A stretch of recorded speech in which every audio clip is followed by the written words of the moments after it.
Hello, spooky friends, and welcome to another episode of the Scarish Podcast. Woo! That was like probably the best one I've done so far. So far, yeah. After 39 intros and 29 for story times, yeah. I think that's your best one. I'm Robin Grace, and this is... Who are you? I think I am Adam Diaz. Are you sure? Yep. Are you absolutely positive? I guess I am. Are you absolutely positive? I am 100% HIV positive. Oh. Not really.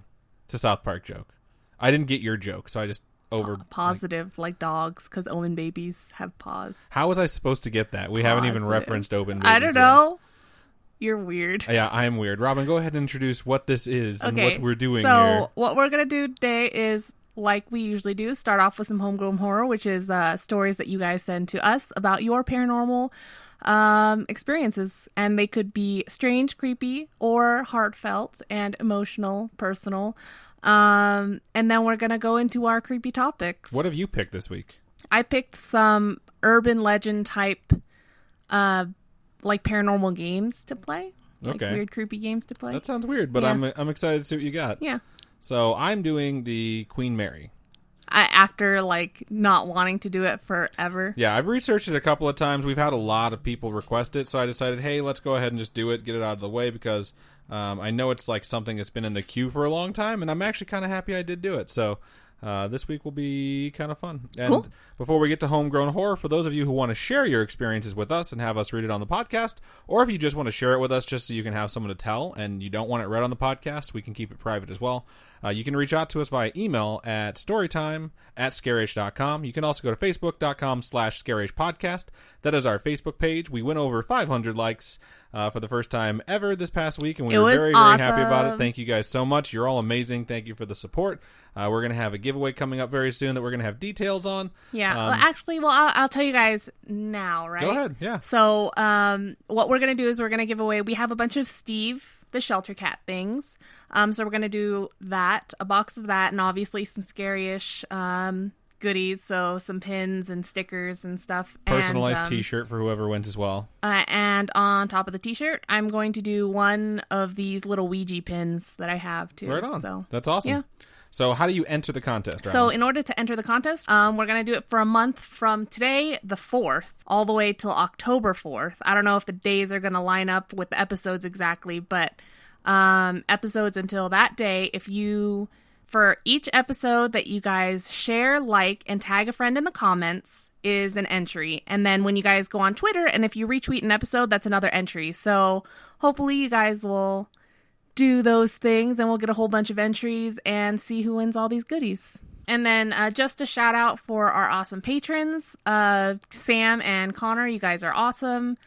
And why are we shouting out them in particular, Robin? Because they are shout out tier and above. We have that, just so you guys know, if you haven't actually taken a look at our Patreon page yet. It's patreon.com/scarishpodcast. Yep. We have different tiers, obviously from $1 and up. We actually even have a producer tier, but we don't have a producer yet. So it's okay. If you actually decide you want to do the producer tier, we never talk about this. I think the producer tier is what, $500 a month? $250. For that producer tier at $250, every time we post an episode, so no matter what it goes out to, including YouTube, it'll have your name in the description listed as a producer for the show, which is super cool. That's something that, I don't know, we don't have an IMDb page or anything, but who knows? No, maybe right? One day That'd that'll be worth super it. Cool. But yeah, so because Connor and Sam are awesome patrons, they get shout outs every month. Cool. If you want to join the Facebook group, you can go ahead and do that from the Facebook page. You can get some instant feedback if you post your stories there, or you can just message them to us on Facebook. And then you can also go to the Discord from there, which is really fun to do. We have like almost 100 people in the Discord now. It's quite crazy. A big server. It's really cool. It's how I cannot believe there are so many people in that Discord. We you have guys a are bunch awesome. of different channels too, so we can kind of compartmentalize like the things that people want to talk about, which is really nice. And then if you want to tweet at us, at ScarishPod is our Twitter. So those are the best ways to reach out to us. And I think that's just about everything for the contest announcement and the ways you guys can reach out to us with your homegrown horror stories. Yeah. So fun stuff. Did you want to start with homegrown horror, or do you want me to start? You can start. Okay, so this one is actually really long, and it has multiple stories in it, so I'm going to break it apart like we normally do, and we're only going to do the first story for this episode, and then I'll finish the other two stories in the Storytime episode. Cool. So this one starts out like this. The subject is homegrown horror plus cat photos. There's a question mark on it, I don't know why. Okay. But there were photos, and the omen babies are adorable here. And it starts out like this. Hi all. Hello. Hello. Basic intro. My name is Beck. Pronouns are he and him. I've been listening for about a month now and love it. You two are super informal and paranormal, which is amazing. Thank you. That's really nice of you to say. Yeah. I listen to you all the time when I'm avoiding work or being a bad RA. That's hilarious. And putting up boards late. Cough, cough tonight. Anyway, here's a list of my stories if you want to share on the podcast. You have my full consent.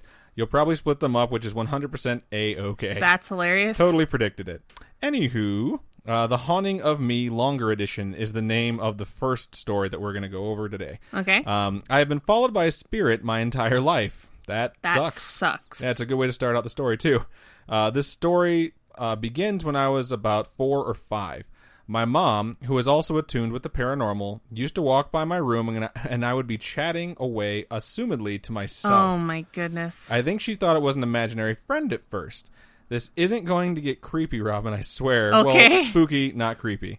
She asked me multiple times who I was talking to, and my response every time was Uncle Tom. Okay. Now, my uncle, her brother, passed away in 1994, Oh, no. 4 years before I was born. Wow. That's crazy. I had never met him in my life, and she hadn't told me about him either. This obviously spooked her out, but because she was going through a lot, she probably figured at least I had something there to make sure I was okay. Oh, that's cool. Yeah. Quick sidebar, my stepfather's name is also Tom. This is important.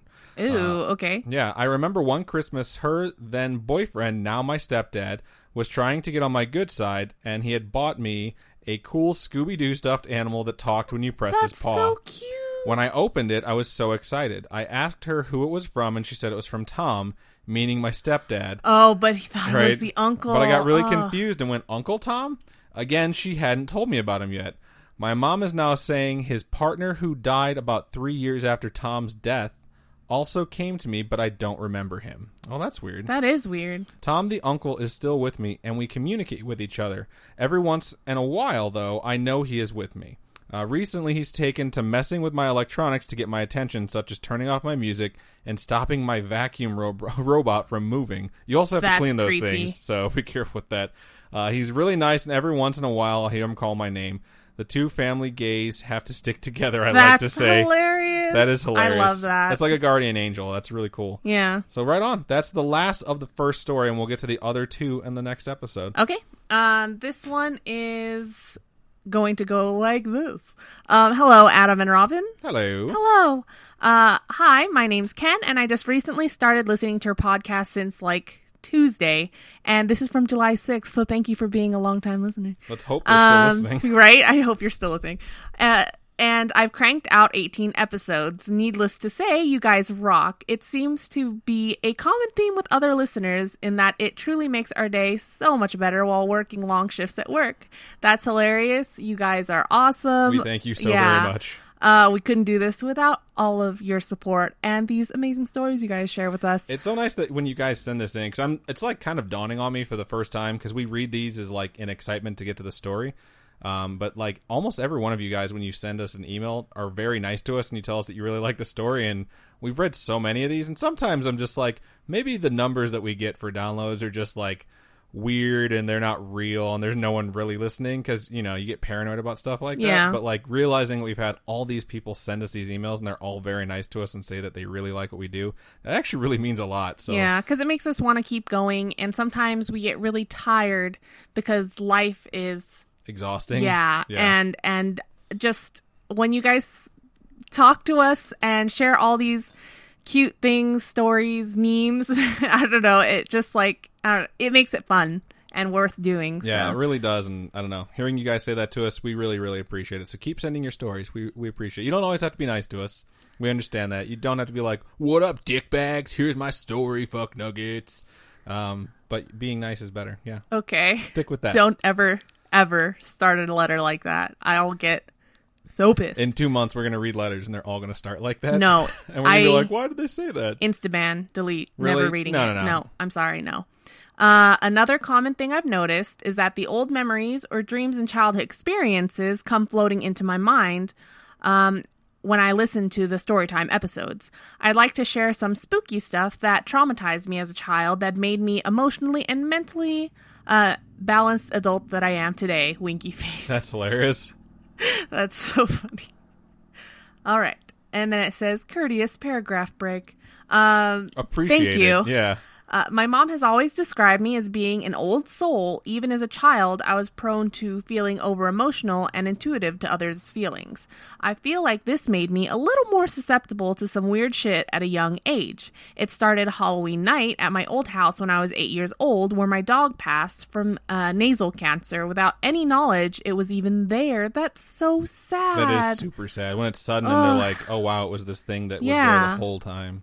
Poor doggo. It was especially bad because my dad wasn't home at the time, and my mom was the only one who had to call the vet while I held my dog's bloody nose. Oh, poor doggo. Oh, and it happened in my house's creepy fucking unfinished basement. Ugh. Robin, I know you feel me on that. Yeah, this is like, no, ever. Like, oh, poor unfinished doggos and basements. Dying like, doggo. Spooky stuff starts here. Yeah. I had a bunk bed in my old room. I'm still super sad about the doggo. I had a bunk bed in my old room, but there was no bed on the first level. Instead, it was gutted out to fit an old analog TV and GameCube setup. Bomb. Just saying. Right. Shout out to GameCube. It continues. Shout out to Metroid Prime and Wind Waker. That's hilarious. I loved Wind Waker so much. Across from my bed, there was a wall consisting of shelves that held toys and a closet. There was a vent that was placed just above the end of my bed where my pillows were. I distinctly remember having a night terror when I was 8 to 9 where I heard someone or something talking to me through the vents. It was the voice of an old man, and I woke up crying to my mom because I remember him sounding angry. No idea what the conversation was. After that, my TV below my bed would turn on every night and wake me up. Unplug the fucking thing. Yeah. Like, honestly, like when it comes to electronics turning on their own, I'm like, all right, we're going to confirm or deny whether or not this is super paranormal and see if it can turn on when the power is like unplugged. You know what I mean? Because if it turns on when it's unplugged, that's a demon. Yeah. Like, get the fuck out of the house. Oh my god. I'm just thinking of like Poltergeist now. So bad. The TV didn't display static, but it was merely a blank screen with a high-pitched ring. I hate it when there's super, super loud noise. Ugh. I would have to climb down my bed's ladder to turn it off because it was too loud to ignore.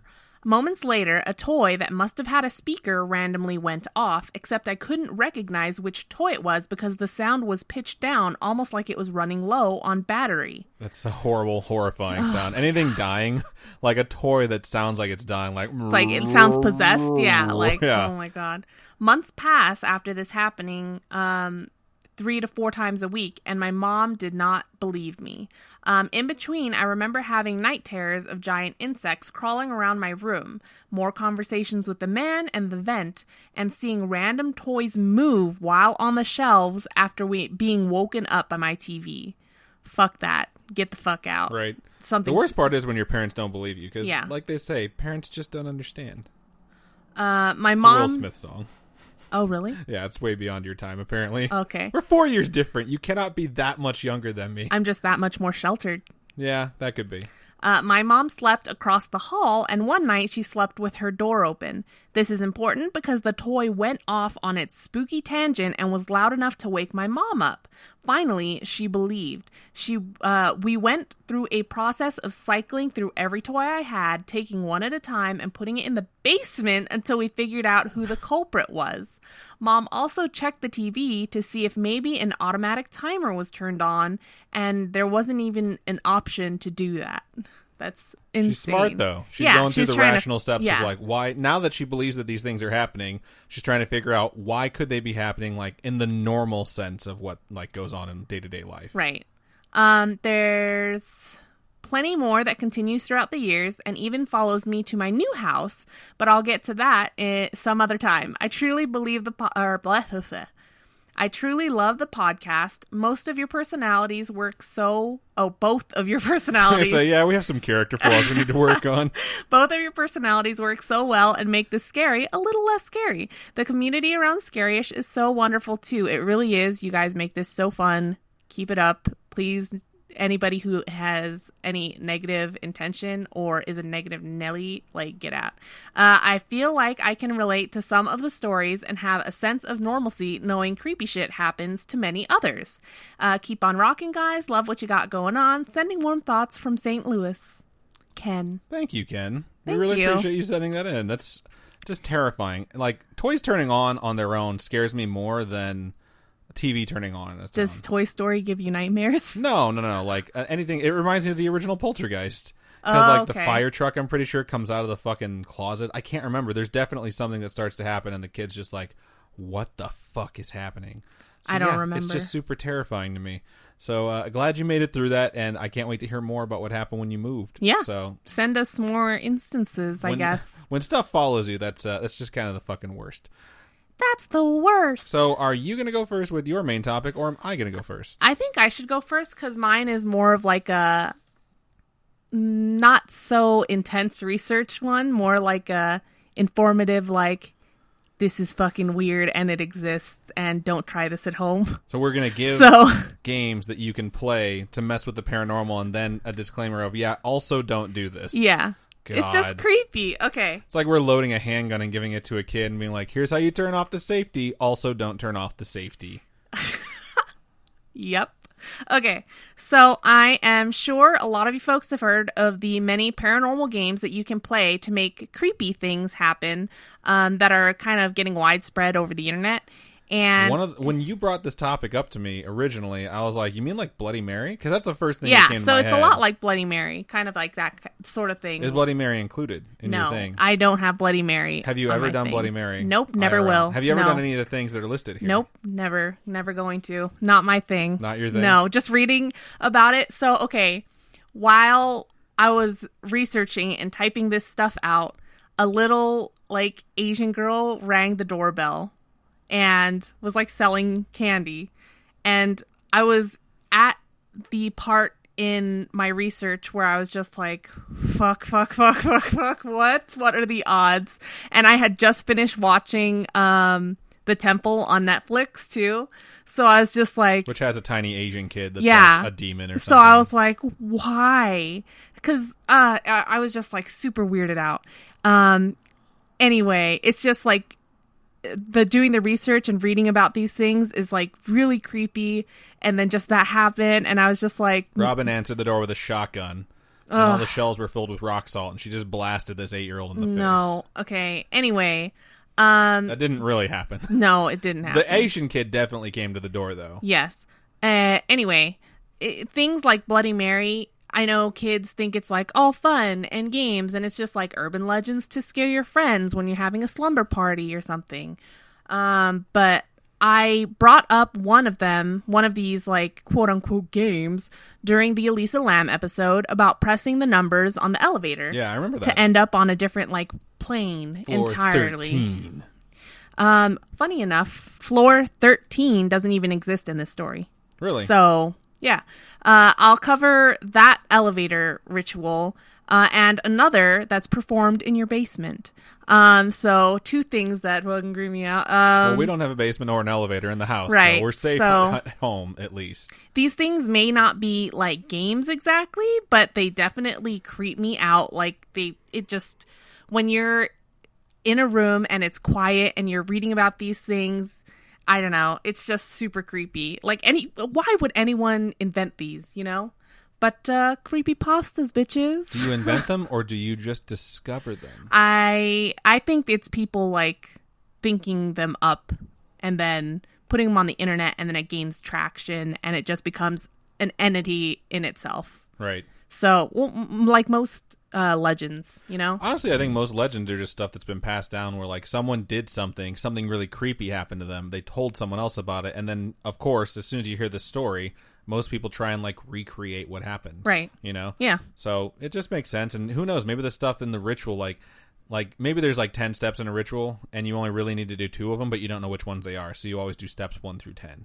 Oh, that makes sense. I always wonder about stuff like that. Yeah. Yeah. It's like, it's weird. It's a good example is like, this isn't a ritual or anything, but when I was a kid, like, I had a train set, you know, like a lot of kids did. Yeah. And my brother was putting it together for me, and we tried to get it to work, and he put like the engine, because the train sets, usually the front is the only one that actually does anything. You know? And just it pulls drags the rest. plastic behind it. Yeah. And he put the thing on and it wouldn't work, and I was like, maybe if you attach the other cars, because I was like 5, you know. Yeah. And he's like, no, those don't do anything. And he tried to explain to me why they don't do anything. I'm like, whatever, don't listen to me. And we got into an argument. And then he left, and I attached all the other trains, and it worked. Why? So in my head, that means I was right, you know? Yeah. And then I was older, and I had a cousin who got a train set, and I was helping him put it together. Same fucking scenario. And I tried to explain to him, like, the cars in the back are just plastic. They don't do anything. And I was like, you know what? Just do it. And I did it, and it fucking worked. And I still don't know why. I'm like, maybe the weight pinned down the front car just a little bit so the contacts on the track make. But it's like, it's one of those things where you don't know why something works, and it doesn't make any fucking sense to work, but it does. I feel like in the paranormal world, when certain things like repeat success a few times, it just gains so much fucking I think that traction. totally makes sense. So the first one I'm going to go over is the elevator game, quote unquote game. And I wanted to go over this because I brought it up before, and I figured that it'd kind of be cool to explain it a little bit, because I'm sure some of you that haven't heard about it were like, what is Robin talking about? Like, I don't understand. I had no idea what you were talking exactly. about. Yeah. So I'll just introduce you guys to the world of paranormal games. This particular one is simply called the elevator game, and it originated in Korea or Japan, Asia, you know, the creepy places, and has gained notoriety as of late because of the Elisa Lam case. Right on. And there's even a movie coming out titled The Elevator Game. Are you shitting me? No, I'm not shitting you. It's legit. Does it involve the Elisa Lam story, or is it just separate from it entirely? It's not going to involve her, but it's going to be something like it, where these girls do this stupid thing. Okay. So if you've watched the video of Elisa Lam, you notice she actually pressed quite a few different numbers on the elevator, and the doors don't close. Right. So now granted, it is an old hotel, and technology tends to like stop working at the most inopportune times, but my sister has stayed there and it went fine. So Do you think she was on the same elevator, or do you think it was a different elevator? I don't know. It's really weird to think you've been in the exact same Yeah. spot as someone you've seen in the last moments of their life. Right? Like, no, now I'm going to get freaked out, dude. Thanks. You're welcome. Keep going. Oh, man. Okay. Supposedly, by pressing the buttons and doing certain things in a certain order, you open a door to a different reality or plane/dimension. So it's not very clear what it is exactly, because there's no one standing there to tell you, like, this is what this is. Welcome to this parallel Yeah. universe. Here's all the differences from your universe. Like a reception desk. Yeah, that would be really helpful, by the way. The idea of it taking you anywhere just kind of freaks me out. That you could get lost there, pretty much. I'm going to just put this out there, but we do not recommend you guys actually go out and do this. Unless you're at the Cecil Hotel. No. Please don't do it. I'm No, just kidding. just JK, don't LOL. do it. It's just a story to creep out your ear holes, so don't fucking do it. Just don't. All right? Like, don't. Now that you said that, what do we do while we're not doing this, Robin? Okay, so you start the game. To start the game, you need to find a building with at least 10 stories. So 10 stories high with an elevator, obviously, and you must do it alone. Not that you're not actually going to go do it, but if you were to do it, you'd have to be alone. All right. That's weird, though, because there's, cameras in elevators. Yeah, but Does that mean there's someone else with you if they're watching you? I don't know. Can you go Facebook Live? That's really the question I'm really asking here. Facebook owes me some fucking money. I always recommend people go Facebook Live, so I need to contact Zuckerberg and figure this out. Zuckerberg. Okay. You have to make sure that no one enters the elevator. So maybe some ungodly hour of the night where no one's there. So these rules are sounding a lot like what happened to Elisa Lam. Yep. So you enter on the ground floor and then go to the fourth floor. And you don't get out. You just press the second floor, stay in, and press the sixth floor, you stay in, and then you press the second floor again. This is like getting through the Lost Woods in Zelda. Yeah! yeah. And if you press one thing wrong, it's like, Start all over. Yep. So then when you get to the second floor, you press the 10th floor and you stay inside. And then you select the 5th floor, and this is when shit goes down. So the 5th floor is the evil floor. Well, when you get to the 5th floor, something may or may not happen, but a young woman will get in the elevator. And if she does, you cannot acknowledge her. Don't speak to her. Don't look at her. Just ignore her. This is fucking crazy. So the idea that you could take an elevator on this long of a ride and not have anyone enter it at any point. And you said you have to be alone, so no one can ever get on any of these stops, right? Yep. This is bizarre. So then you select the 1st floor. And if the elevator goes to the 10th floor instead of the 1st floor, it's on like the break of dawn. I hate you so much. I'm hilarious. Fuck you. If you do go back down to the 1st floor, though, just go home. I was going to say, is that really a human being and they just went to the 1st floor with you? Yeah, so you just go home. You don't need this in your life. Just go home. You can't start over and try again? You dust yourself off and try again. Hate you. Oh, this is probably like the generation that's like, I don't know what you're saying right now. That's a song from an artist known as Aaliyah. Yeah. I'm pretty sure that was her name. She passed away. Yep. Yeah. After filming a movie named Romeo Must Die. I with fucking Jet love Li. that movie. If you guys haven't seen Romeo Must Die, I don't know why I'm looking at the camera setup right now. Like it's on, but it's a good not. thing. We record in the exact same setup as we do for the live show on YouTube/Twitch. So yeah, like cheating over to the camera that's not on. That's not a bad thing to do. Yeah, it's a reflex now. So yeah, if you haven't seen Romeo Must Die, go watch it. I don't know if it's on Netflix or Amazon or anything, but it is worth watching. I think Jet Li's kind of It's all right. cool. You don't know who Jet Li is? He's a martial arts master, similar to Jackie Chan. If you don't know who Jackie Chan is, just slap yourself in the face. Yeah. Just you need to go watch like a good Jackie Chan movie. What's your favorite Jackie Chan movie? We're totally off the rails now, but I don't care. The one where he has a twin. Is it Twin Dragons? I think so. Yeah, I think that one's my favorite, where one's like a pianist and one's the martial arts guy. Yeah, okay. Yeah, I totally remember this, yeah. Yeah, that's one of my favorites. Will always be Rumble in the Bronx. Oh, yeah? So it's such a special place in my heart. It's just because my dad took me out of school, we used to go to, like, the dentist, and that was really just him pulling me out of school to take me to go see a movie. Yeah. And we went and saw Rumble in the Bronx, and it's fucking awesome. It's so good. It's like dubbed, so the lips don't match or anything You're like right. that. And but that's like his best movies are the ones he made in China. Oh, yeah. And then he hands a kid a Game Gear at some point that doesn't have a game in it. And I was just like, you cannot fucking trick me, movie. I know that kid's not playing anything. And what else? There's another movie. Oh, I always quote Who Am I? Because I don't remember Who Am I at all. he loses his memory. He ends up like in the forest or something. He loses his memory. And there's just one point in the movie where he just yells really loud, like, who am I? Oh, my God. Titular line. But dude, some of the car tricks and stuff that he pulls off is amazing. He broke his ankle filming Rumble in the Bronx, and he breaks a lot of bones. And then he had to wear like a giant sock over his cast and finish filming. That's so. He's such an incredible man. I need to start my movie podcast. I know so much trivia about so much worthless shit.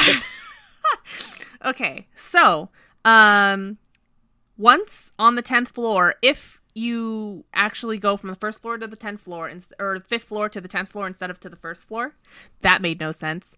But just if you start out on 5, when this ghost demon chick gets on that I can't acknowledge, and I press 1, and it actually takes me to 10 instead, you said shit gets real. What does that mean? You can choose to stay in the elevator or venture out. Obviously, those are the typical choices with an elevator. And if you want to step out, the woman in the elevator will ask you where you're going, and you have to ignore her. Why? So you can't acknowledge her, because then she'll take you for herself. Okay. Take you into her world of pure imagination. I hate you. So where am I? If I step off onto the 10th floor, is it the 10th floor of the hotel? Or is it the 7th layer of hell? So, if you look around the 10th floor and see no one, you've done it.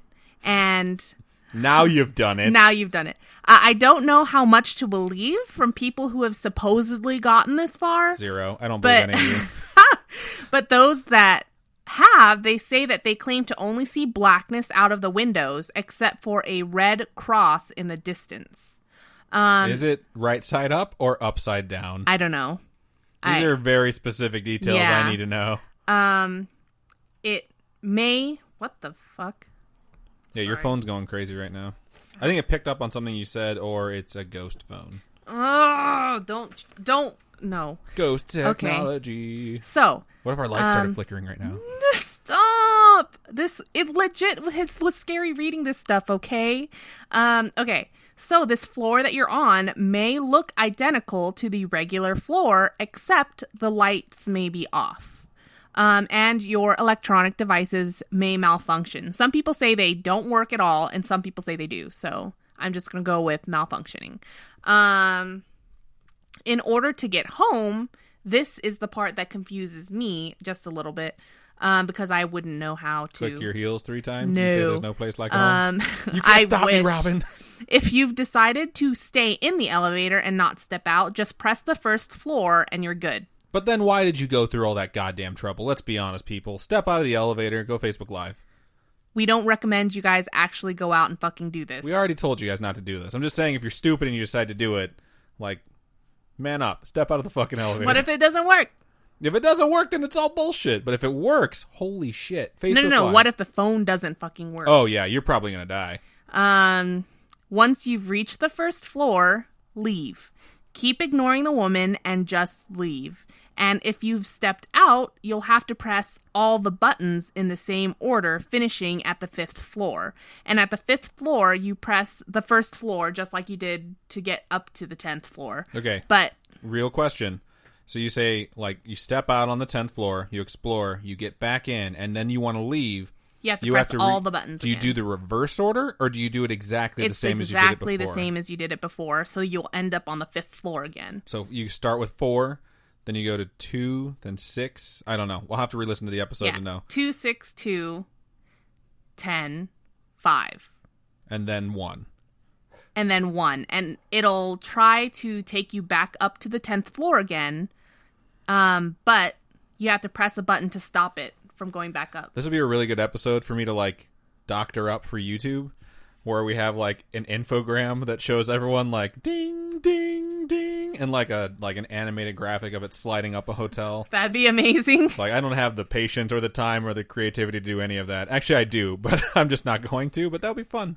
Yeah, so you just have to press a button, any of the buttons, to make it stop from going to the 10th floor again. And once you do that, then you're good. You can go get off, do whatever. But once you're on the first floor, you have to make sure everything is fine and dandy before you actually step out of the elevator. And make sure that nothing looks off or strange or different before you step out. The hotel lobby is flipped for some reason. Yeah, like make sure it's like your world that you're stepping back out into. And if it's not, what do? You redo You do the whole thing over again. Yep. At some point, that ghost chick is going to be like, are you serious? It's 2, then 6, then 2. Like, just get it right. I don't have all fucking night. Okay. So, yes. And if it's not the right thing, then you do the order again until you're back in your own world. And you just have to be careful because you can become disoriented and forget which elevator is the one you came on. I feel disoriented right now. I hate you. The elevator may seem to get further and further away as you walk towards it. You have to make sure you focus, and you have to make sure that you don't stray, and just make sure you don't lose sight of where you came from, or you're going to get lost and fucked. Pretty much. And when you come to an intersection, always follow the one that has the music. Oh, wait, that's the Lost Woods and Ocarina of Time. My bad. Sorry. My God, these are blurring together for me. So, if you happen to faint or pass out during, you'll likely wake up at home. What? Really? But that's so convenient. But make sure to look around and examine it because it may be like a Silent Hill type thing where you're not in your own world anymore. That's fucked. Poor Sean Bean. I forget he's in that movie. Yeah, man. This is funny, too, because I woke up to a text message from a friend that was like, I swear. I get King of the North! Right? We used to scream that at weddings. I still want to do it. We can now again, too. Spoiler alert. But anyways, so I woke up to a text message. We're going to do that at John's wedding, right? Oh, we totally are. But okay, let me get back to this. Okay. So I woke up to a text message that was like, hey, if you travel back in time, do you inhabit your old body? Like, I'm imagining the consciousness transfers into your old body, like if say you travel back, like for me, 1992, I was 7 years old.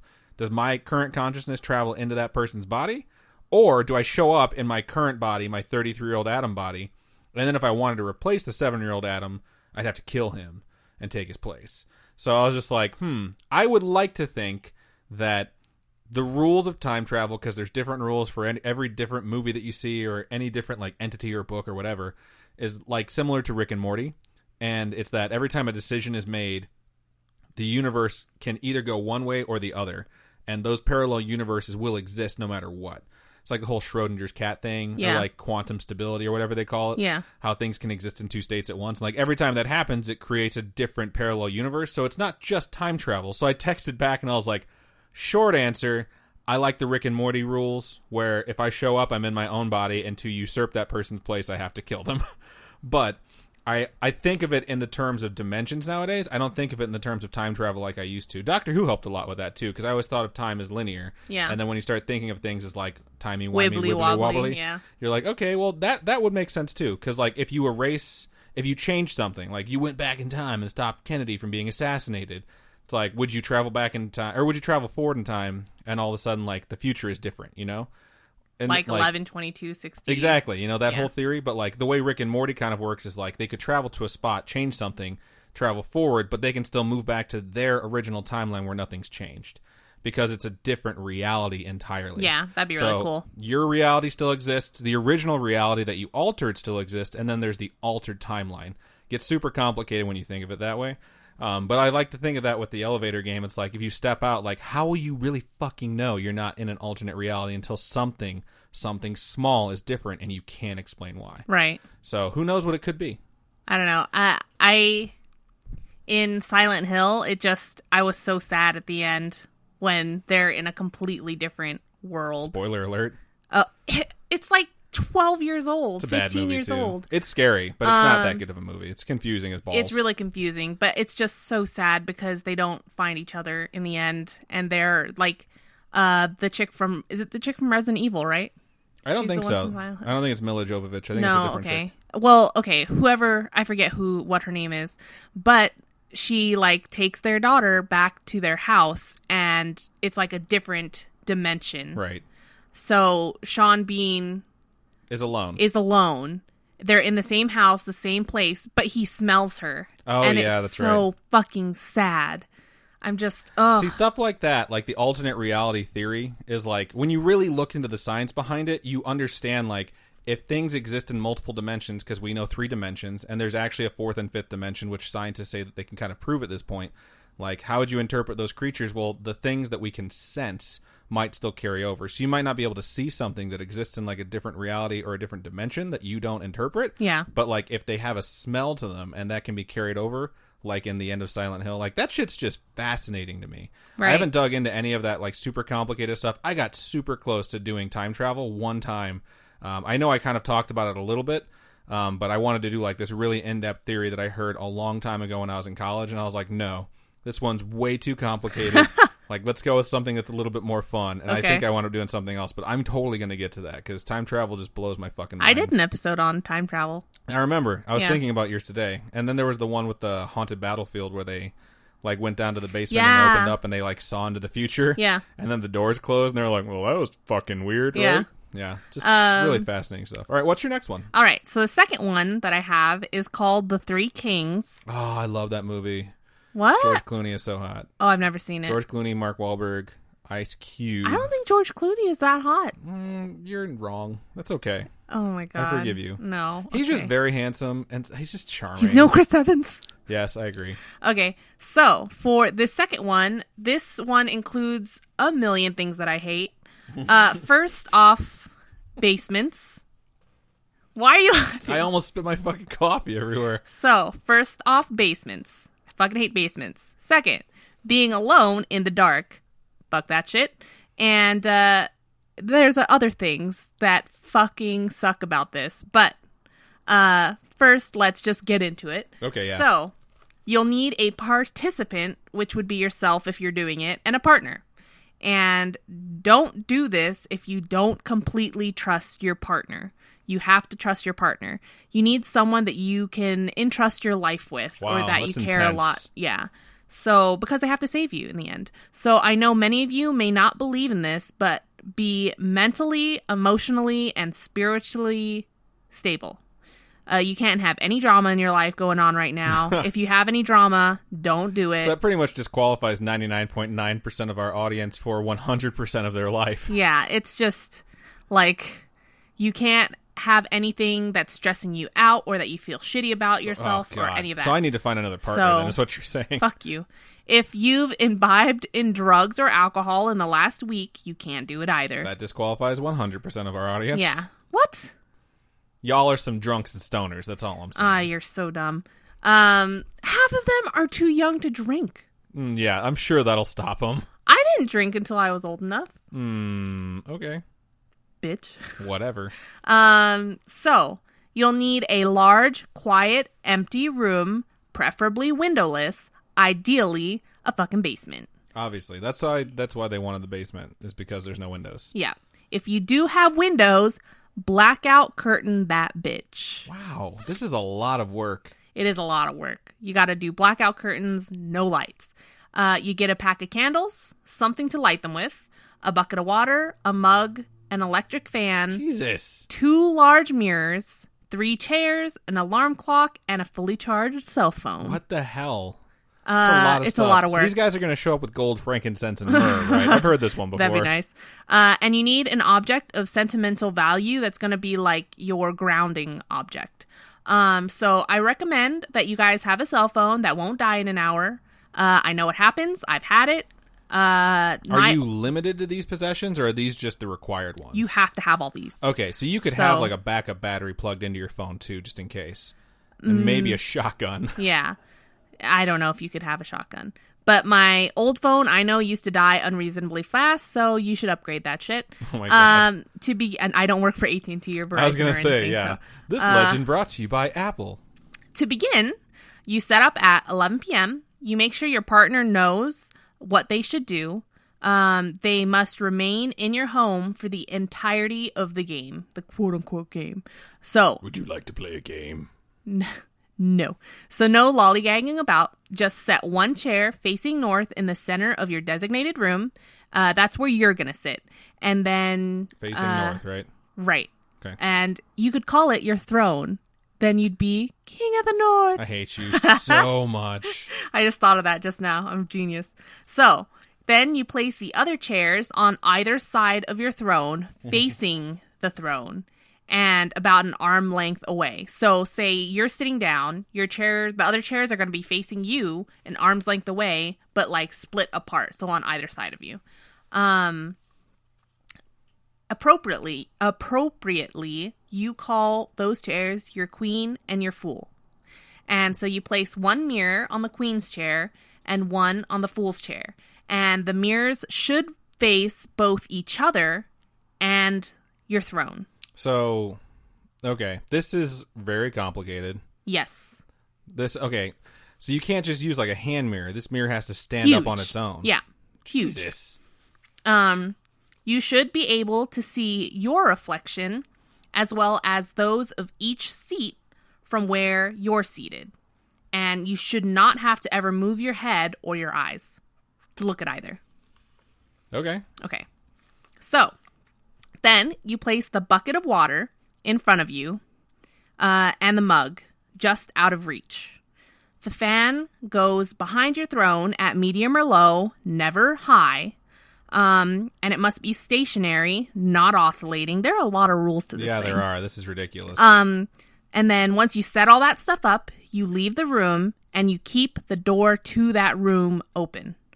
You go to your bedroom and you set the candles, the lighter, the alarm clock, and your cell phone next to your bed. And you can totally tell that this was invented in this generation because, hello, cell phones. Yeah, I was going to say. Make sure your phone is charging and set the alarm clock for 3:30 a.m. What sucks is you have to, like, get to the chair by 3:33, so it's, like, 3 minutes to get from your bedroom there. I would totally... How big is your house? I don't That's know. a problem for you. I'm just saying, like, you must live in a different house than I do because it takes me maybe 20 seconds to get from one side to the other. Fuck you. Okay, so... I kind of wonder, like, if you can set your phone alarm instead of having an alarm clock, because I don't know anyone that owns a clock anymore. They're like $10 at Walmart, I think, at most. So need be, you could get one. I guess, but do you need it? Do you need any of this shit? So you turn the lights off, you hold your sentimental object, and you go to sleep. So when the alarm clock wakes you up at 3:30, you turn the alarm off, you leave the lights off, and you make sure not to drop your object. Pick up your cell phone, light the candle, and return to the dark room and be seated by 3:33 a.m. That's a lot to do. In 3 minutes, I'm telling you. You have to light your candle and then go, right? You Yeah. can't light it when you get there? Yep, and you have. So think about this though. You better have pockets in your pants. Yeah. Because you need your cell phone, and you need to hold the candle. This is some stupid shit. This is a lot of rules. Yeah. So, if your phone didn't charge, your alarm didn't go off, or the door to the room you left open is closed, the fan is turned off, or you don't get to the chair by 3:33, don't continue with the ritual. Just don't. Got it. So, if any of this happens, take all the occupants out of the home and don't return until 6 a.m. And burn it down. Right? Knowing me, I'd just sleep through the alarm so hard. You would. Like, I'd be like, You'd snooze the shit out of it. You'd be like, I could do it at 4:30, right? Right?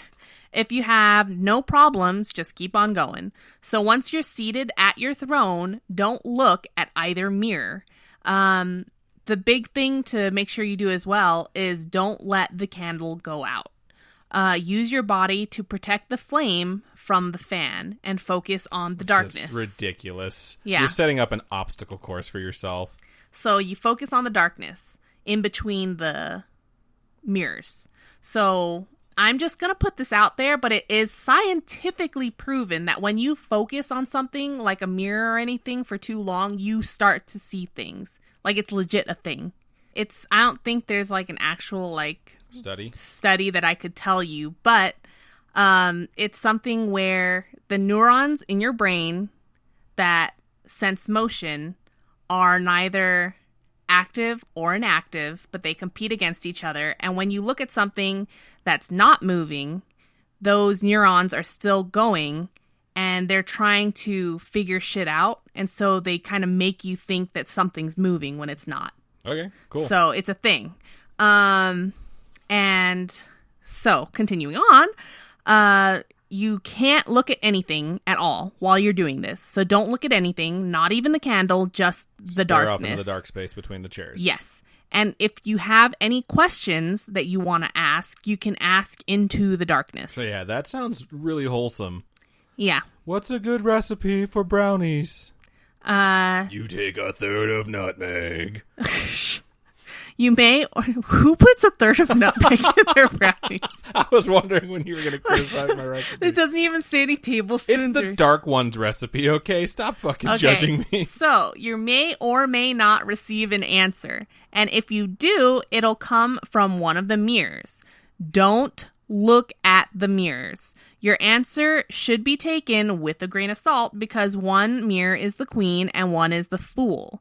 And you may not be able to discern which is which. Also, depending on what it is that settles within the mirrors, you may be the queen or the fool yourself.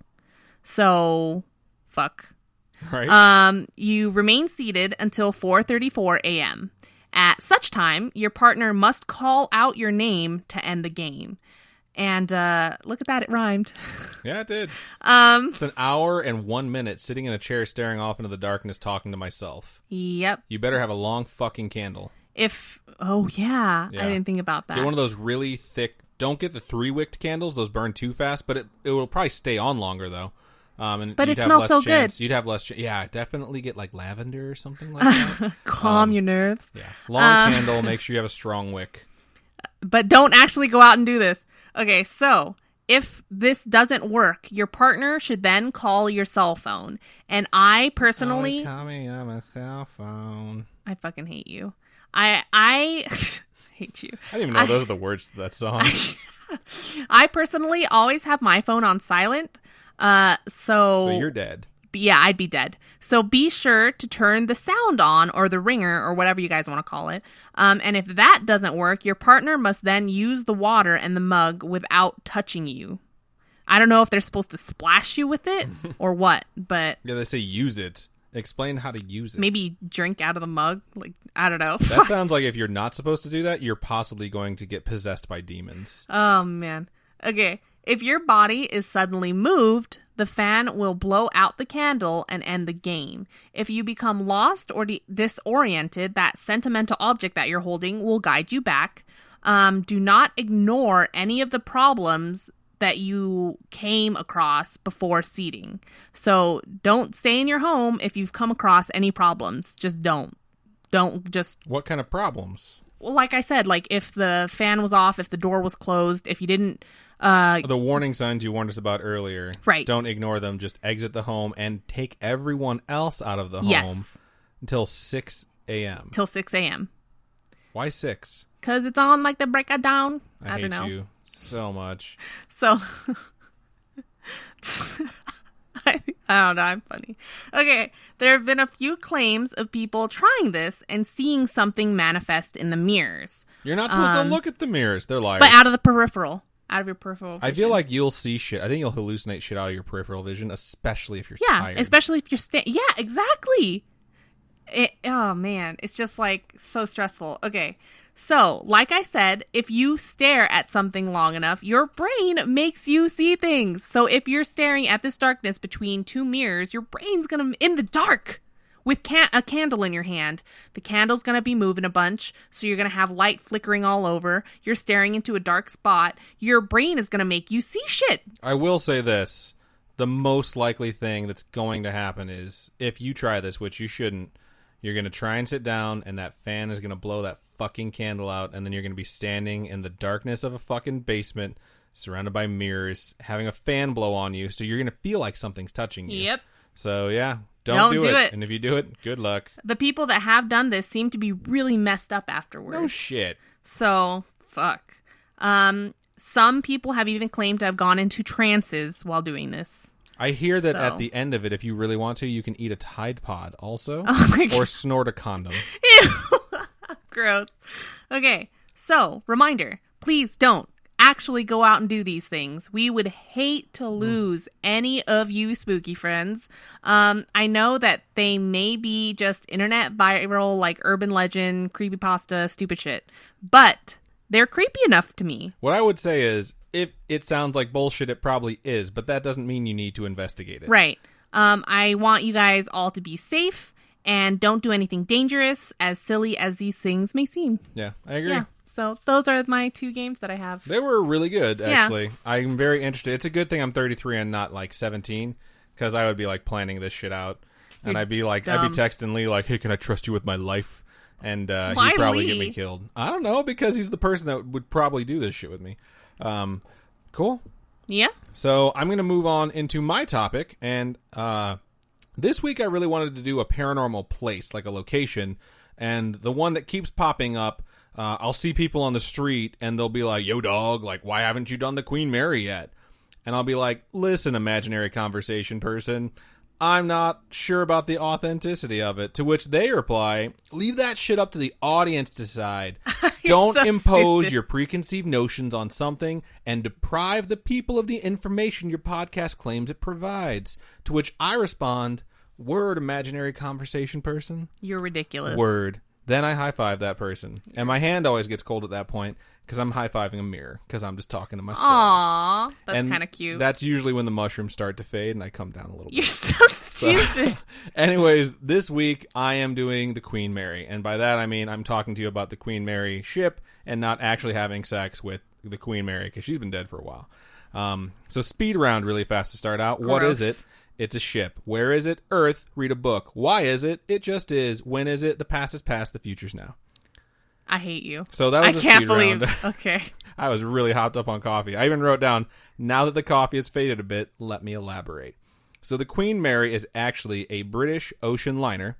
It was ordered to be built on April 3rd, 1929. So this bitch is old.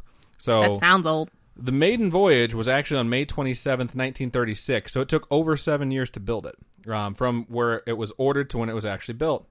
And it's named after Queen Mary of Teck, who was a queen in like the late 1800s, I'm pretty sure. Okay. I checked it out. So I'm going to give you guys a backstory of the Queen Mary, and then we're going to get to the paranormal stuff, because when it like comes... the actual Queen Mary? Or... Yeah. No, the actual Queen Mary ship, not of Queen Mary. Okay. But so we're going to go over the stuff that's like concrete fact, so you can kind of see where like this ship's history comes from, and then we'll get to the paranormal stuff.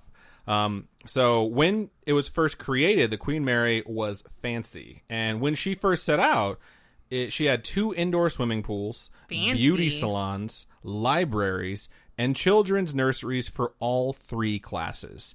And I know I'm saying 3 classes, and yeah, that was something, because there was first class, which we've all kind of heard of because like airliners still do that. Right. There's Boats the cabin still do class. I don't know. I haven't been on a boat. Like I've been on one, but I was a kid. There's the cabin class, which is like the second class, and then there's third class, otherwise known as the "you're so poor we didn't bother naming you, we just numbered you" class. But hey, if you were on this ship, you still had a nursery, even though you were like the last class. So, which is like the poor class. But who takes care of your kids at the nursery? I don't know. And the ship was also quite fast. So when the ship was built, people were watching it be built and looking at this design, and they were really critical. They were like, that shit is too traditional. Look at the ship, the Normandy. Now that's a ship. What's the Normandy? The Normandy was her rival ship, because apparently ships have rivals. So, like, people thought the Normandy was, like, all fucking streamlined because it was this new design, and it was clearly this wave of the future. And at the time, the Normandy held the record for the fastest trip across the Atlantic Ocean. Both ways, so eastbound and westbound. So the Normandy went both ways. And it only took the Queen Mary a little over 2 months after she set sail to take that record away from the Normandy. She was like, traditional, am I? We'll see about that. And she set the record... I just imagine that's her voice now. I do too. She set the record both ways within 2 months. So westbound with a speed, and I did the speeds for everyone here. Westbound from England, coming to America, the speed that she had was 34.68 miles per hour, which is 55.82 kilometers per hour, or 30.14 knots for you sailors out there. Nice. And then leaving the States, going back to the UK, it was 35.25 miles per hour, which is 56.73 kilometers per hour, which is 30.63 knots. And this set the record both ways, to which the Normandy was like, oh, hell no. So she went and got herself some fancy new propellers, and then the year later, in 1937, she took the record back. So the Queen Mary was like, get riggedy wrecked, bitch. And without getting any upgrades, took back the record in 1938. And just for those of you who might be interested, it was like 31 knots on the dot, which is like a little bit over 57 kilometers per hour and 35.66 miles per hour. So she was fast. She was fast as fuck. Was she furious? She was furious, and she Tokyo drifted all over the Atlantic. It was fucking crazy. And I'm mentioning that because that record held up from 1938 until 1952. So that record kept going back and forth between ocean liners, and this one like finally set the record, and it stayed that way for 14 years, which is pretty badass. So I know you're probably thinking, wow, that was a fun history lesson about a boat. And yes, it was. So that's all for this week. Oh, thanks. Thank you for tuning into Boats. Boats. And Hosts. Oh. I mixed 2 fandoms right there. But for Serial, this is where shit starts to take a turn, and it's kind of a scary one, but not in the traditional scary-ish sense. So the Queen Mary was making a trip from New York to Southampton, which is a port city in England. And during her journey, the passengers noticed something really odd. And there was another ship that had begun to run alongside them. And it wasn't another ocean liner. What they saw was the battle cruiser HMS Hood escorting them to England, which is a giant fucking battleship. It's the most recent battleship of its kind that was built at the time, and it's running alongside it. So, like, for people who, like, weren't keeping up with the news, this is super fucking weird. And then they reached Southampton safely, and they did their normal thing where they let everyone out, they reloaded supplies, and then departed again for New York. And when she arrived in New York, the crew received orders from England that said, stay in New York until further notice. Because while they were setting out across the ocean to New York, World War II had officially started. Oh, shiza. This happened on September 1st, 1939, which was the start of World War II. So imagine being anyone on that ship, whether you're a passenger or a crew member or stowaway, and suddenly you're told, hey, don't come back. You can't come back. The world is literally at war again. So imagine that scenario. You're thousands of miles away from your life, like back home, you know? Your friends, maybe your significant other, your relatives for sure, your parents maybe even your fucking kids. They're all back home, and you're stuck in, you know, a place 3,000 miles away. And then imagine being told, like, you can't come back because a war has started. And on top of fucking all of that, at that time, you probably remember the First World War, which is like, you know, something that completely ripped apart Europe and so many fucking people died. And all the countries involved and all the people that died are still fresh in your mind. And that is where all those people you care about, that's where they are. And you can't go back. They're all in harm's way, and there is fucking nothing you can do about it. Like, you might be able to try and hitch a ride home, but all the ships were commanded to stay in New York. And one of those ships included the Normandy.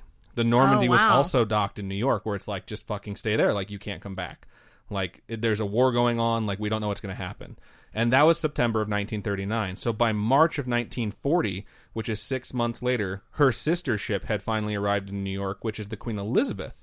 So these 3 ships were all docked in New York. These are the 3 largest ocean liners in the world at the time. That's so and crazy. They're all inactive. And they're like, we don't know what the fuck's going on. Like, we're fighting a war over here. Like, we'll figure this shit out later. So then they got word of what they needed to do. So it was ordered that the Queen Mary, the Queen Elizabeth, and the Normandy, plus a fuckload of other ships, were all told sail directly to Sydney, Australia. What? From fucking New York. And when they arrived, they were going to be converted into troop ships. Because it was like, what? This is such a big war. We need to transport as many people as humanly fucking possible on every asset we have all over the fucking world. It is just insane to think of the scale of what was happening at the time. So during this conversion, all that fancy shit that she was loaded up with, it all got taken out. Like, all of it. Like, carpets, chandeliers, basic furniture. It was basically turned into a giant floating barracks.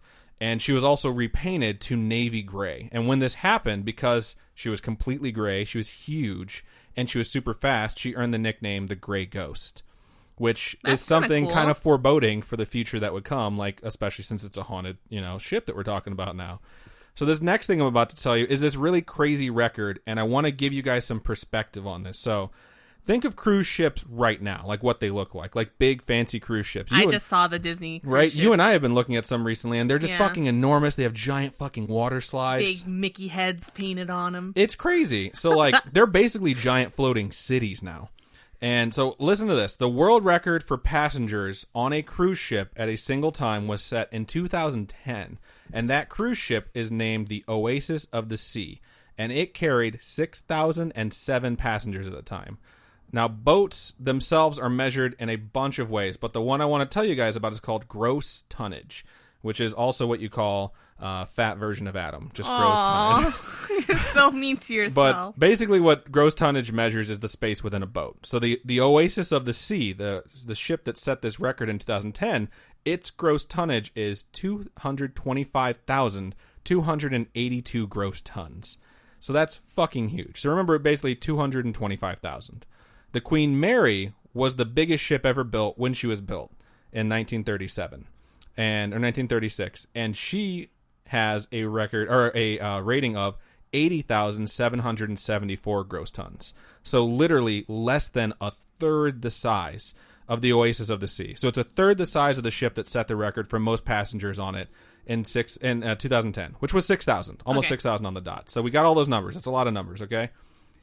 So while Oasis of the Sea holds the record for cruise ships holding the most passengers ever, the Queen Mary, to this day, still holds the record for most total passengers transported in a single vessel, whether it's airplane, car, spaceship, doesn't fucking matter. It still holds the record. And despite being less than a third the size of the other fucking ship, the Queen Mary transported 16,683 passengers.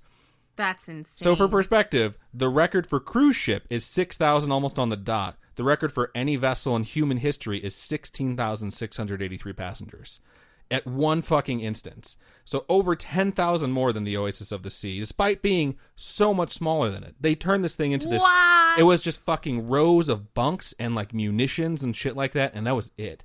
So that's really cool. It was literally turned into a fucking floating army. You know what I mean? And while that number is the record, just like a bomb coming and killing all those it's people. insane, right? It's terrifying. But like, while that number is incredible, it routinely carried around 15,000 troops. So it was always right around that number, like constantly. And she was still fast as fuck. Like, they took all that shit out. And, like, just so you know, like, when ships were moving across the Atlantic or the Pacific or wherever, the, like, axis of evil, like, it was Japan, Germany, and Italy, like, they were having trouble keeping these things from happening. So they're trying to sink these boats, you know? Any, like, troop ships or any, like, munition ships, anything that was transporting stuff between the lines, they're trying to sink. So they had U-boats to do that. Now, U-boats at their fastest are, like, 17 knots.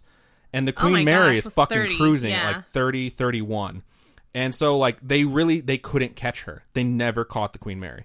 Like, and there was ships to escort the Queen Mary, but most of the time she outran them because she was so fucking fast. Yeah. And so they were just cruising around, like, delivering all these. She was the Usain Bolt of boats. Sure, why not? We'll go with that. But it wasn't just all clear skies. And as crazy as it is to think that this is World War II, all this crazy shit is happening, and, like, things are working out pretty well because she's a really well-built ship and she's super fast, some fucked up shit started to happen. Oh, gosh. So during one of those troop transports, Oh, I'm scared. On October 2nd, 1942, the Queen Mary slammed into one of her escort ships. Oh, no! Yeah, and she was fine. Was that bitch not paying attention? No, it's hard to tell what happened exactly. It might have been they were trying to avoid what they thought was, like, bombs underneath the ocean. I forget what they call, like, the mines in the middle of the sea. Sure, sea mines. But it smashed into this other ship, and she was fine. She broke a critical part of her, but she could still float and sail. Okay. And they didn't have to really worry about anything. But the other ship, the escort ship, was fucking decimated. And the Queen Mary was ordered, no matter where it was going, to never stop, to always make it, because they were so afraid that if they stopped, the U-boats would catch it.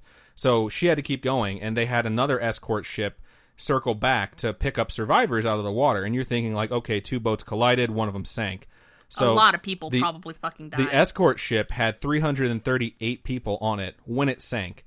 They only recovered 99 people out of the water. Ugh, so that accident cost so the lives of 239 fucking people. And that is just fucking crazy. It smashed through this other boat. It was damaged and it kept going. That other boat was fucking destroyed, and it killed over 2/3 of its passengers. That's so sad, dude. Yeah, so it's like, this is the beginning of some of the stuff that's going to happen on this boat, and it gets... Okay, so this is the documented shit, and then there's creepy shit later, but the next incident, too, is very significant as well. So, remember how I said that it had the record for most passengers by anything ever? So, that journey that it took when it had the most passengers ever on it is really famous, and not just for the amount of passengers. So, while it was chugging along in the ocean, it went through some really, really rough waters. And during that time, the passengers on the boat looked out the side of the ship, and they saw what was known as, and is still known as, a, quote, rogue wave. So, if you don't know what a rogue wave is, it's basically a giant fucking wave that comes out of nowhere. And it's a surface wave, so it's not triggered by, like, an earthquake like a tsunami is. How does it happen, then? It's just the water churning from, like, really, really hard seas, and, like, you know, they sometimes rise. Sometimes you have big waves, sometimes you have small waves. Like, if you look up rogue waves, they show, like, a monitoring of, like, wave crests, and there's, like, a pretty steady line, and then all of a sudden there will be one giant spike, and that's what they call the rogue wave. That's so crazy. And it doesn't always happen, but when it does, they're enormous. So basically, it's like a random, huge fucking wave that Poseidon, god of the sea, decides to just toss out there and see what happens.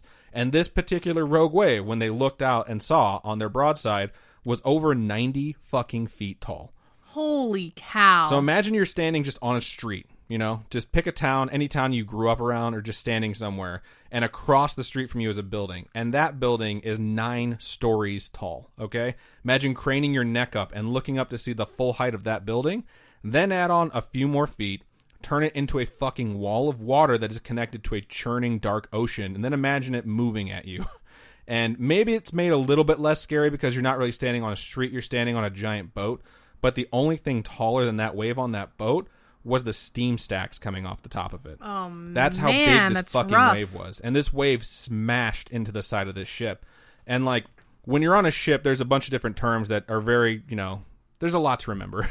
So there's, like, the pitch, the yaw. I don't even know what those are. Don't worry about those. What I'm going to tell you about is the roll. When a ship rolls, it basically means it's leaning to one side or the other. You know? Okay. So if you're a ship and you're facing forward and you, like, lean to the left or the right, that's a roll. So the I instruments... roll all the time. I guess you do. I think that means you're on ecstasy or something like that. Oh, really?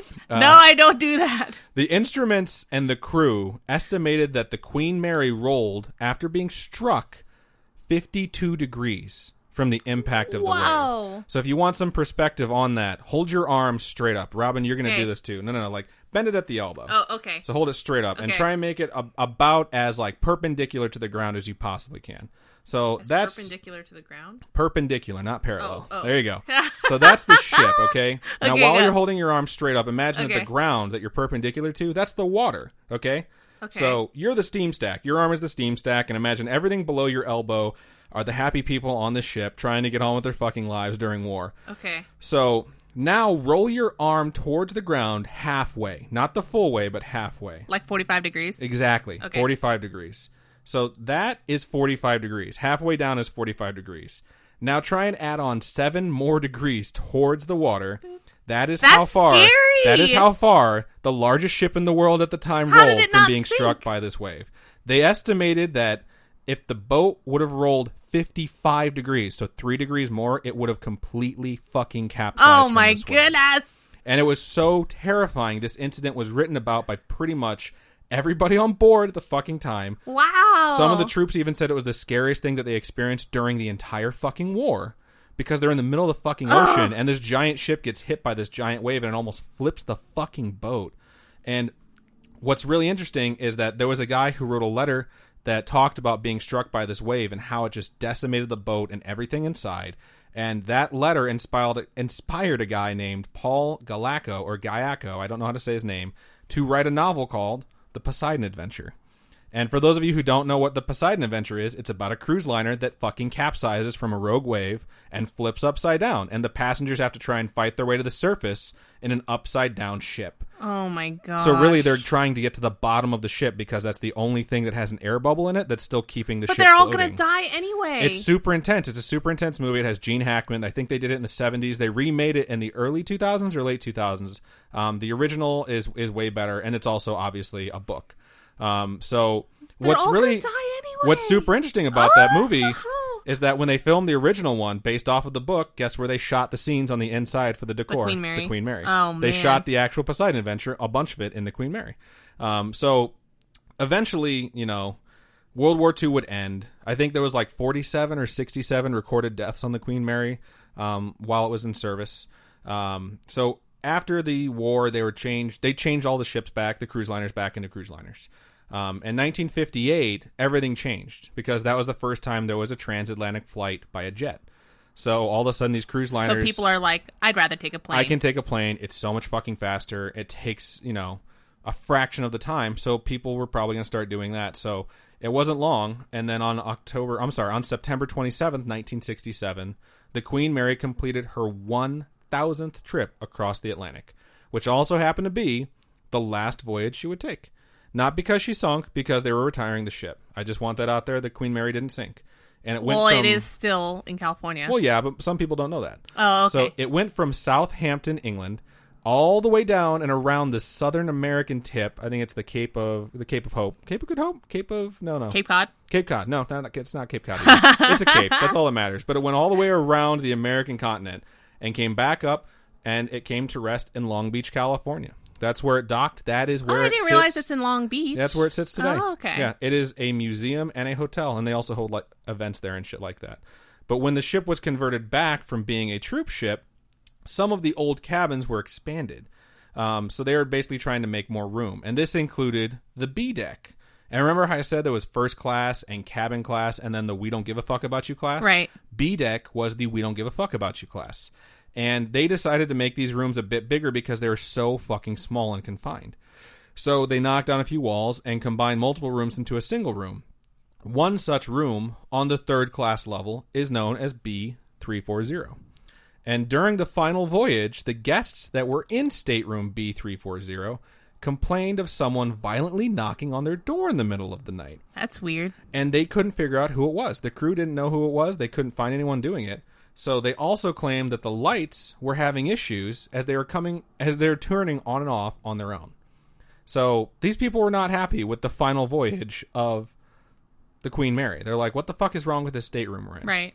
So after becoming as a stationary hotel guests would continue to have problems in stateroom B340, and they made similar claims as to those made by these guests during this trip.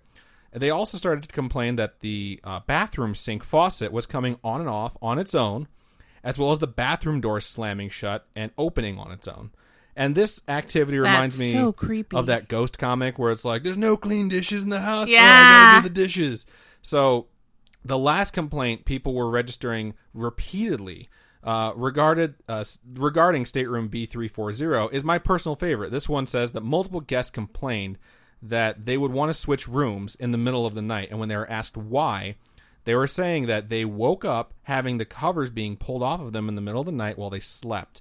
And when they awoke, they looked down to see what the fuck was going on, and they saw a dark, shadowy figure standing at the foot of their bed, pulling the covers off of them. Fuck They that. woke up, freaked out, the thing fucking disappeared. And I know what you're thinking after I said that, right? You really want to stay here. So it's funny because I know Robin doesn't, but most of you hearing that are like, oh shit, B340, write it down. But because this isn't like a conducive, good hotel experience, the owners just said like, fuck it.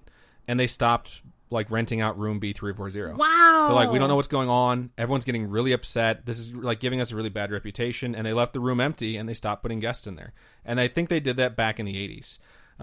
Which makes sense because like as much as people love scary shit, people don't want to have it surprised on them. I like, don't want. You want to go in like prepared for it.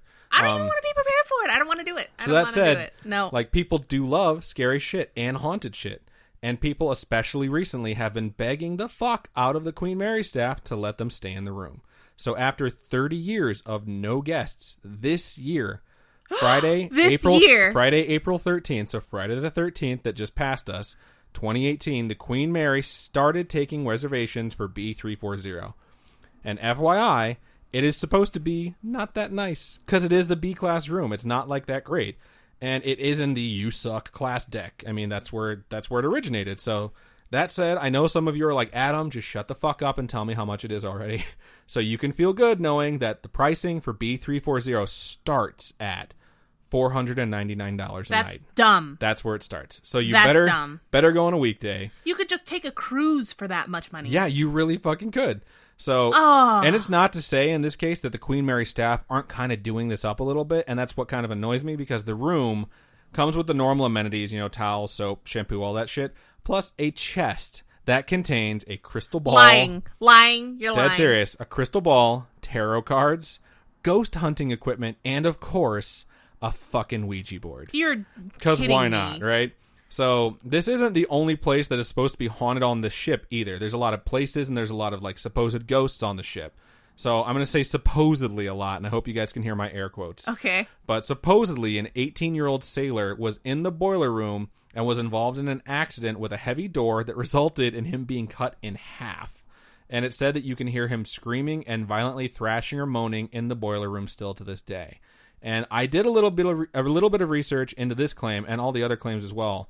And I will say that I did find an account of an 18-year-old man named John Pedder, Pedder, who, during a routine fire drill in 1966, was crushed by door number 13 of the engine room and died. Of course it's number 13. Right, that's what I said too. I couldn't find like a death certificate or anything like that. It's hard to find shit from 1966, but there's a lot of stuff that claims that that's an event that actually did happen. And guests have also claimed to see a little girl around the empty swimming pool of the hotel. And she supposedly plays hide and seek with guests sometimes, which, let's be honest, if you're a ghost, you're kind of fucking cheating at that game. Like, walking through walls and disappearing isn't exactly on the list of approved techniques in the official hide and seek handbook. So you're kind of a dick, but it's a little girl, so I understand it. But her name is supposedly Jackie, and it said that she drowned there. And people say that you can occasionally hear the sounds of splashing and struggling coming from inside the empty pool, as well as calls out for her parents. That's so sad. Yeah, and it said that if you ask questions, you can occasionally get Jackie to answer them as well. And people think that there's actually a second ghost of a girl who drowned in the pool that hangs out, who's named Sarah. And I wasn't able to confirm any of these drowning deaths in the pool's records, but like I'll be real with you guys, like records are super fucking hard to find, especially from when it was actually like a ship and not just a hotel. If it happens like more recently, you're gonna find shit because like it's gonna make the news that someone died in a hotel. You know, like that's why when we did the Cecil Hotel, there's all these fucking records of all these deaths because like that shit had been happening in this hotel, and it's completely different. But since this stuff started happening, since this thing became a hotel, basically, all these different legends have cropped up around the things that people saw. So guests have also reported seeing what they call, quote, the woman in white. She's a transparent apparition that floats around the end of a first-class lounge called the Queen's Saloon. Or Salon, excuse me. People claim that they see her floating in a long white gown as if she's swaying to some music that can't be heard. Wow. Yeah, so there's a lot of different entities on this boat that have been named. So when you name them, it kind of like gets me kind of annoyed because it's like you're kind of cheesing it up. But right. At the same time, like I can't find any records of who this person could be. People say she was a first-class patron, and like that's why she's dressed really nicely. People also claim to see the last captain that was sailing the Queen Mary, who's named Captain John Treasure Jones. Passengers claim that they not just see him, but they can smell the smoke of his cigar in places he used to like to be on the ship. And the thing about some of these legends is there's no way to validate whether or not most of these people existed. Like, I could validate the one, I couldn't validate the kids or the lady, but this guy certainly existed. Like, that's his name. Like, he was the last guy to sail the ship. And I'm going to go ahead and call bullshit on this one because not only did he exist, he went on to live after the ship was retired for another 30 fucking years. And it's like, he wound up dying in 1993. I was 8 years old when this guy died. And he died, like, right near Southampton in England, where this ship started out at. Like, way back in England. This ship's in fucking Long Beach. And I don't think his spirit would choose to, like, ship across the fucking ocean and the entire U.S. continent to just hang out on this boat. You know what I mean? Yeah. And, like, let's say you retire. Like, you get to the point where you retire, and then you live 30 more years. And then you turn into a ghost. Are you going to decide that you want to haunt the office you worked in last 30 years ago? Like, that doesn't even mean... the people, I would. It doesn't even mean that this is the office that he was in the most. Like, it's really weird to me that they say they see this guy or smell his cigars, because it's like, that doesn't make any sense. Why would he be bound to this ship? So, there's also supposed to be a ghost named John Henry, great name, whose remains were found in the boiler room. And what? I couldn't find much about him, but it said that he supposedly will respond to questions about beer, because he likes beer. And he likes to hang out between the boiler room and the green room. So if you're looking for John Henry, that's where you can find him, and you can talk about a good Pilsner or something like that. So there's supposedly a ghost that hangs out in a room under the stairs near the first-class swimming pool, and he likes to growl at the living, and he's known as Grumpy. And he's also been called Grumpy the Growling Ghost. So grumpy. He must not growl very scarily if his nickname is Grumpy. So, because that just seems kind of insulting. Like a dwarf? I guess, yeah. Snow White type dwarfs. Yeah. I didn't even think of that. I didn't make that connection. Yeah. Last but certainly not least, I read a tale of a ghost named Dana, which immediately triggered me to say, there is no Dana, only Zool. So, because I love Ghostbusters. But supposedly, someone entered room B474. So this is a different room. But same floor. Same floor, or same deck or whatever. And when they entered the room, they strangled Dana's mother and little sister on the bed. What? Before going into the bathroom and shooting and killing Dana, who was hiding there. And she can be seen hanging out near the second-class pool, which is weird that she's not hanging out in the room she died in, or the boiler room. So I didn't see any accounts of her haunting B474. I also couldn't find any record of a murder taking place on this ship. So this is just one of those urban legends. And one of the reasons I'm skeptical about all of this, aside from like the captain and John Petter, is like there's literally no proof that like any of these people actually existed. And like it also makes me more skeptical because the Queen Mary itself promotes all of these stories on their website. Yeah. And like a ghost tour, and now you can stay in B340. I think that was the number for it. I already forgot it. Yeah, B340. So when it's like when that like if you're like my house is haunted, you know, you're like, you should totally come over and pay me money to see my haunted house. I'm like, your house isn't fucking haunted. Like, you set that shit up. So that makes me very skeptical. But, like, it's annoying to me, too, because it's like, it's a hotel and a museum, and it was a World War II troop ship that's been converted into those things. And, like, how is that not cool enough on its own? Right. You know, but, like, there was a bunch of rumors that this place was haunted for a very long time. It's like in the New York Times top 10 most haunted places on Earth because there's been so many accounts of it. So it's like, although they are cheesing it up now, in my opinion, like these stories have been around for a very, very long time. And it was associated in World War II and that horrific boat crash, too, where so many people lost their lives. And there was confirmed deaths on the fucking boat. So it's like super, super creepy. And I understand why a lot of people want to go check it out. And before I leave you, I will say if you go visit the Queen Mary, and as I honestly hope to do in some point in the future, because I kind of want to see this museum, please be careful, because it's fun to look for scary stuff, but don't be stupid. Like, it's a giant ship, you know, so you should be careful, because one very real story from December of 2011, so this is only 7 years ago, is of a 26-year-old woman named Kelly Ryan Dorrell, and she fell off the walkway that connects the shore to the ship, and she plunged 75 feet into the water. Did she die? And she sustained injuries from the fall that left her in critical condition, and she died from those injuries. Oh my goodness. Yeah, so it's like, this is fucking real. Like, you want to say like, oh, this ship's associated with death and the ship is haunted. It's like, it's also a ship and it's dangerous. So it's like, don't fuck around. Like, and I'm not saying she fucked around. Like there's a story behind it where like she was a little bit drunk and like she was arguing with her boyfriend and stuff. But it's like, lots of people get a little bit drunk and lots of people argue with their boyfriends, you know, and like you could trip and fall when you're drunk. I ate shit walking out of a fucking bar. I've never done that. So it's like, you eat shit without being drunk. I don't want to hear you fall going up the stairs all the time. Yeah. But it's like, imagine being drunk and you're going to this haunted place and you're expecting something and you fight with your boyfriend and like she passed away because of this. So it's like, if you want to go check out these places, you know what? I totally understand the urge, but with a place like this, like, be very careful. That's all I'm saying. You know, it's like you could hurt yourself in a bunch of different ways. Like, it's not just the be careful in the spiritual or scary-ish sense. It's like, just be a careful human being, please. Because stuff like this has happened before. So, like, that guy that passed away in the boiler room, like, that was a complete accident, too. So, that's all I'm going to say. The boat is, like, it's no stranger to tragedy or death.